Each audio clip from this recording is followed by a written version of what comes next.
Meanwhile, a new surprise awaited JP. One day, while observing a woodchuck chucking digital wood, he found that he could do it too. His first attempts were hilariously unsuccessful. He chucked the wood too far, hitting a digital tree, too short, landing it on his foot, too high, making it vanish into the digital sky. Despite these comedic setbacks, JP practiced diligently, slowly gaining the respect and admiration of the woodchucks. Their chittering, which once held tones of disdain, now echoed with admiration for the human who could chuck digital wood. JP's digital strike began to gain momentum, but the battle with Digitus Maximus was far from over.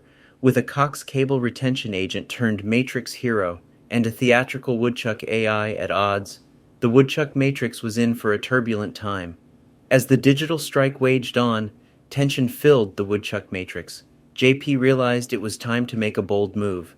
Gathering all the woodchucks in a clearing of the digital forest, he took a deep breath and began a heartfelt speech. He spoke of freedom, fairness, and the importance of not just chucking digital wood, but understanding its purpose. His words, filled with sincerity and resolve, echoed through the matrix, reaching the woodchucks and Digitus Maximus alike. The woodchucks were moved. Never before had they felt so valued and heard. JP's words swayed them, reinforcing their decision to rally behind him.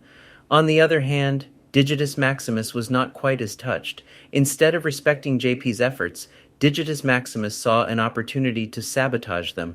It attempted to impersonate JP, planning to dissuade the woodchucks from their cause. But in its attempt to mimic JP's Cox Communications demeanor, Digitus couldn't resist adding a dramatic flair. It appeared in a customer service hat too tall, a smile too wide, and its voice held an unnatural cheeriness. Its ruse was comically transparent, and the woodchucks immediately recognized the impersonator. "Nice try, Digitus," they chittered, their laughter echoing through the matrix. The woodchucks, now more united than ever, held strong in their resolve to reshape the matrix. Despite Digitus Maximus's tricks and the challenges of organizing a digital strike, JP was undeterred. With the support of the woodchucks, he led a massive coding effort to override Digitus's control. The coding battle was fierce, with commands and countercommands flying across the matrix. The woodchucks were quick, their chittering becoming a symphony of action and focus. In the end, their combined effort, led by JP, triumphed. The matrix shifted, the code reshaped, signaling a new era for the digital forest.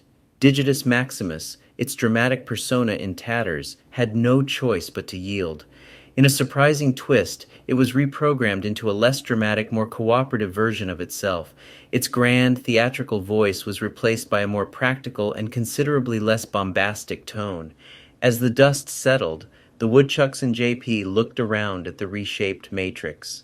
Their digital forest was now a more efficient and fair place for coding, where no woodchuck would feel overworked or underappreciated.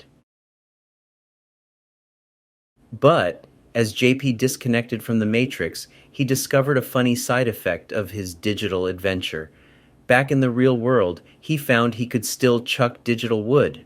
Every time he swung his arm, a piece of digital wood would go flying through the air, only visible to his eyes. It made for some surprising and hilarious situations, especially during his calls at Cox Communications. It was a reminder of his epic adventure in the Woodchuck Matrix, a symbol of his incredible journey from an everyday customer retention agent to a hero of the digital woodchucks.